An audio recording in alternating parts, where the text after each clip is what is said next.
नमस्कार। राजस्थान की तमाम फटाफट खबरों में आपका स्वागत है। राजस्थान की खबरों के लिए आपसे निवेदन की थी, आपने हमारे चैनल को सब्सक्राइब नहीं किया है तो कृपया करके आपके अपने चैनल को सब्सक्राइब कर लें। आप सब्सक्राइब करते हैं तो हमें हिम्मत होती है सही और सच्ची खबरें आप तक पहुंचाने की। तो क्या है आज की बड़ी खबरें? संविदा सेवा खत्म। जी हाँ, संविदा कर्मचारियों की आए दिन खबरें आती है कि उन्हें स्थायी किया जाए, लेकिन स्थायी करने के बजाय उनकी संविदा सेवा भी खत्म कर दी गई। उसका नतीजा, उसका परिणाम यह हुआ कि नर्सिंग कर्मी ने दे दी जान। एसएमएस इमरजेंसी में हंगामा, गेट बंद किए गए। एसएमएस कॉलेज से संबद्ध अस्पतालों में संविदा सेवाएं खत्म करने के विरोध में शुक्रवार को नर्सिंग कर्मी प्रदर्शन कर रहे थे। इसी बीच नर्सिंग कर्मी दीपक खारवाल ने अपने कमरे में जाकर कथित रूप से जहर खा लिया। उपचार के दौरान उसकी मौत हो गई। दीपक महिला चिकित्सालय सांगनेर गेट में ठेके पर संविदा नर्सिंग कर्मी के तौर पर कार्यरत थे। इसके बाद इमरजेंसी में हंगामा हो गया। कुछ लोगों ने इमरजेंसी गेट बंद कर दिया। शाम को कांग्रेस और रालोपा ने भी प्रदर्शन किया। रात में नर्सिंग कर्मचारी मोर्चरी के बाहर धरने पर बैठ गए। सहकर्मियों के अनुसार शुक्रवार सुबह से नर्सिंग कर्मी एसएमएस में धरना दे रहे थे। सुबह 11:30 बजे दीपक कमरे पर जाने को कहकर गया। कुछ समय बाद साथी उसके कमरे पर पहुंचे। आवाज देने पर कोई प्रतिक्रिया नहीं मिली तो दरवाजा तोड़ा, जहां वह बेसुध मिला। थोड़ी सी सेवाएं यानी संविदा सेवा, थोड़ी सी सेवा, थोड़ा सा पैसा, मात्र 6-7 हजार रुपए में नर्सिंग कर्मी सेवा दे रहे हैं, उसको भी बंद कर दिया गया। आप इससे अंदाजा लगा लीजिए कि बेरोजगारी किस चरम पर है। लेकिन मीडिया किस में बिजी है, यह आप भली भांति जानते हैं। अभी भी वक्त है, आप अपनी बेरोजगारी पर ध्यान दीजिए, महंगाई पर ध्यान दीजिए, महंगी होती शिक्षा पर ध्यान दीजिए, तभी आप अपने जिम्मेदार नागरिक होने का कर्तव्य निभाएंगे। वरना मीडिया तो किस तरह से कर रहा है यह आप भली भांति जानते हैं। घटना के बाद कांग्रेस विधायक रफी खान, अमीन कागजी, जिला अध्यक्ष सुनील शर्मा व रालोपा सुप्रीमो हनुमान बेनीवाल भी एसएमएस अस्पताल पहुंचे। राजस्थान कर्मचारी चयन बोर्ड प्रदेश में करीब 1000 पदों पर शारीरिक शिक्षा शिक्षक यानी पीटीआई भर्ती का नोटिफिकेशन इसी महीने जारी करेगा।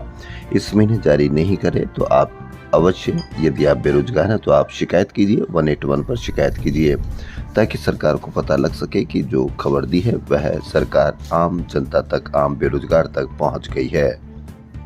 राजधानी जयपुर में ट्रैफिक संचालन अब एआई कैमरों से होगा। ट्रैफिक पुलिस ने पहली बार रामबाग सर्किल जयपुर पर एआई कैमरों का पायलट प्रोजेक्ट शुरू किया है। चौराहे पर 4 कैमरे लगाए गए हैं। एक की लागत 35 लाख रुपए है।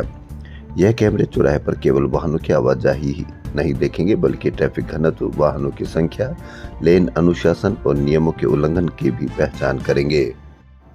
6 साल पहले स्थापित doctor Bhimrao Ambedkar law university में अब तक एक भी कोर्स शुरू नहीं हो सका, जबकि 380 करोड़ के बजट में से अब तक 119 करोड़ रुपए से दहमी कला में विश्वविद्यालय कैंपस में भवन, क्लासरूम, लाइब्रेरी और हॉस्टल तैयार है, लेकिन सभी खाली है।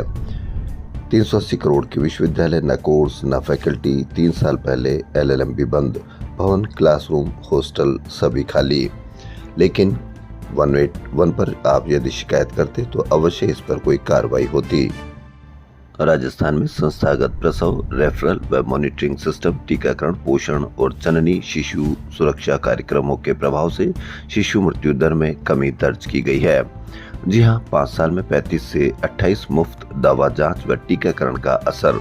मुफ्त दवा जांच गहलोत सरकार की सबसे बड़ी योजना, टीकाकरण, ये सभी योजनाएं गहलोत सरकार की थी। इसका असर ये हुआ कि 5 साल में 35 से 28 पर आई प्रदेश में शिशु मृत्यु दर। तो बहुत बड़ी खबर यह आम आदमी की।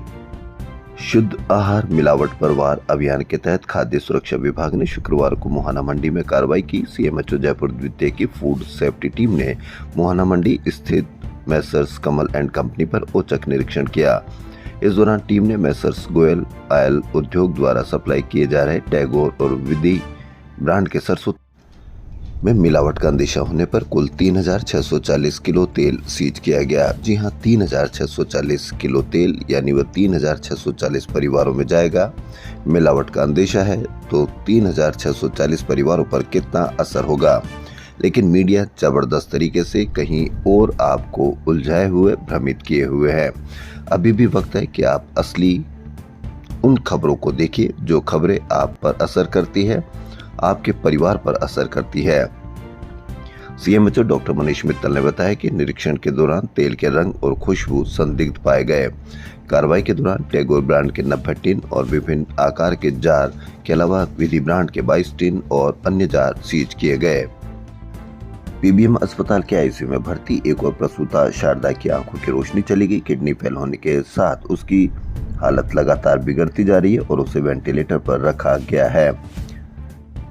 गुरुवार को चिकित्सा मंत्री गजेंद्र सिंह खीवसर ने हेल्थ बुलेटिन में शारदा को डेंजर जोन से बाहर बताया था। एक और प्रसूता की आंखें चली गई, हालत गंभीर, वेंटिलेटर पर। राजा सोनम की कहानी तो आपको याद होगी। राजा सोनम को जबरदस्त तरीके से मीडिया ने बताया था और पल पल की खबर वह आपको देता था, लेकिन पीबीएम अस्पताल में आपके अपने लोग भर्ती हैं, आईसीयू में भर्ती। किस वजह से भर्ती, किस वजह से प्रसूताओं की जो एक खुशी के समाचार लेकर आने वाली थी उनको किस तरह से कोई वेंटिलेटर पे है, किसी की आंखें चली गई। लेकिन राजा सोनम की कहानी बताने वाला मीडिया आपको कहीं पर भी बड़ी चर्चा के साथ आपके सामने पेश नहीं करेगा, क्योंकि पेश करेगा तो आपके मन में सवाल होंगे और मीडिया यही नहीं चाहता कि आपके मन में कोई सवाल हो, क्योंकि सवाल होंगे तो आप किसी न किसी की जिम्मेदारी तय करेंगे। राजस्थान में वर्ष 2026 में अप्रैल महीने के मुकाबले मई महीने में 11.42% अपराध बढ़ गए हैं। मुख्यालय की तरफ से जारी आंकड़ों के अनुसार सबसे ज्यादा दुष्कर्म के मामलों में 51% की बढ़ोतरी हुई है। कहीं पर भी मीडिया पर कोई खबर नहीं, और मीडिया जानते हो कि जहां खबरें कैसी होती है वहीं पर दुष्कर्म की खबरें आपको जबरदस्त तरीके से पेश करता है। कहाँ होनी चाहिए दुष्कर्म की खबरें तब आपको पेश करेगा, वरना 51% की बढ़ोतरी होने पर भी मीडिया पर बिल्कुल चुप्पी, अपराध बढ़ गए, मीडिया में बिल्कुल कोई खबर नहीं। राजस्थान राज्य कर्मचारी संयुक्त महासंघ की प्रदेश व्यापी कर्मचारी जागृति यात्रा के भीलवाड़ा पहुंचने पर कर्मचारियों ने सरकार के खिलाफ आर पार की लड़ाई का ऐलान कर दिया है। महासंघ के प्रदेश अध्यक्ष गजेंद्र सिंह राठौड़ ने सरकार को चेतावनी दी कि यदि उनकी 25 सूत्रीय मांगे नहीं मानी गई तो कर्मचारी हड़ताल करने के बजाय एक अनोखा तरीका अपनाएंगे। राठौड़ ने कहा कि हमारी जागृति यात्रा का मुख्य उद्देश्य सरकार को चेताना है। हम विरोध के लिए एक नया तरीका अपनाएंगे। आमतौर पर लोग हड़ताल करके विरोध करते हैं, लेकिन हम कार्यालयों में 24 घंटे रुककर विरोध करेंगे। हम दफ्तरों में ही अपना बिस्तर लगाएंगे, 24 घंटे काम करेंगे और सरकार को दिखाएंगे कि हम कितने वफादार कर्मचारी हैं। इससे पहले हम विभागीय कार्य करते हुए विरोध जताएंगे और सभी कर्मचारी अपने अपने जिला मुख्यालयों पर इकट्ठा होकर शक्ति प्रदर्शन कर ज्ञापन देंगे। सरकार नहीं झुकी तो जयपुर में बड़ा आंदोलन करेंगे। तो राजस्थान की खबरों में फिलहाल इतना ही। धन्यवाद।